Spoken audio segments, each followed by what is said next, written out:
Hi, this is Jonathan Rosenhead, Jerusalem psychotherapist.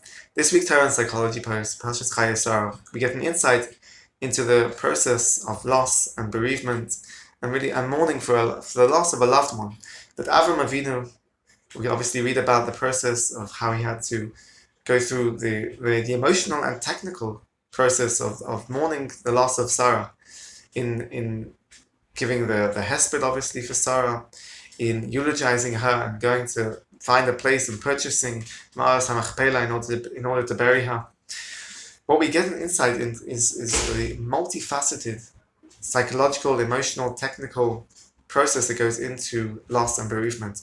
And indeed, the pasuk describes at the beginning of this week's pasha, it lays out this experience in an interesting way. It says, "V'tamas Sarah," that Sarah passed away.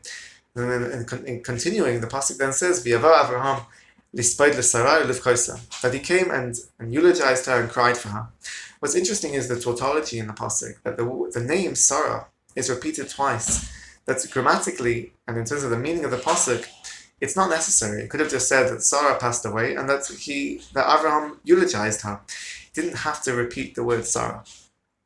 And what we learn out from this, the Noda B'Yehuda says, is that Sarah, in being Avram Avinu's wife, received by association a lot of praise, a lot of respect, that in a way her identity was tied up with being the wife of Avram Avinu. But at this moment, what we see with the hesped, at the moment of after she's passed away, what's being stressed by the pasuk is by repeating her name twice in the pasuk, and that the V'yavo Avraham lispaid l'Sarah, which is repeated in the second half of the pasuk, is that she deserved and received credit and honor in her own right for who she was, for her character, for her characteristics, for her qualities, for what she brought and contributed to the world through her life.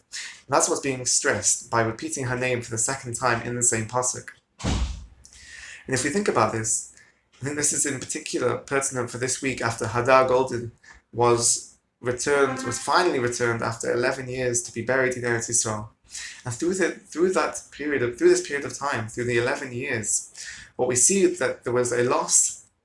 He was killed in action during the war in Sukkot, and what we see is it's turned into a national movement of a drive to return Hadar Golden to Eretz Yisrael, that it became a national, in a way, goal, a national objective. And we see that what was a loss of a child for the parents of Hadar Golden, it was a loss and bereavement that started 11 years ago, and obviously doesn't end, but also it turned into not just the loss of a child, but the loss of a soldier. The Hadar Golden became the child of everyone in Eretz Yisrael. This is what we see in the research into loss and bereavement, in particular military bereavement for the IDF. The research has been done for looking at the experience of parents of IDF soldiers that fell during their service in the IDF. There's this theme that comes up in terms of how the loss of the child becomes the loss of the loss for the entire nation. But there's on a national level, there's a connection with the loss of an IDF soldier, that it becomes in a way the national experience, what the IDF stands for, what the existence of the state of Israel, the whole process that in a way tied into the fabric of the identity of the state of Israel and the Jewish people, is this loss, this struggle, the bereavement, the wars, you could say the national trauma that we've been through, turns this individual loss of Hadar Golden, the loss of the family, of the Golden family, turns it into a national experience. And when we get to this moment, Baruch Hashem, we could say after 11 years, we finally have the opportunity to actually bury Hadar Golden in Eretz Yisrael. Yes, it's a national experience, a national sense of closure and relief.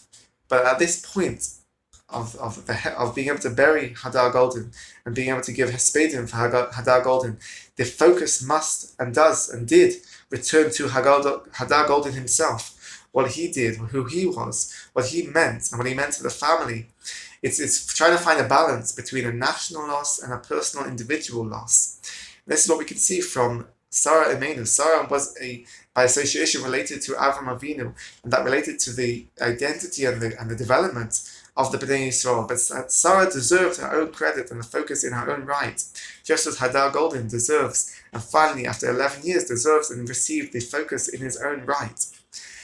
And this is the complexity that we could say of bereavement, and in particular bereavement that takes on and is elevated to a national level for Sarah Imenu, and in this week for Hadar Goldin.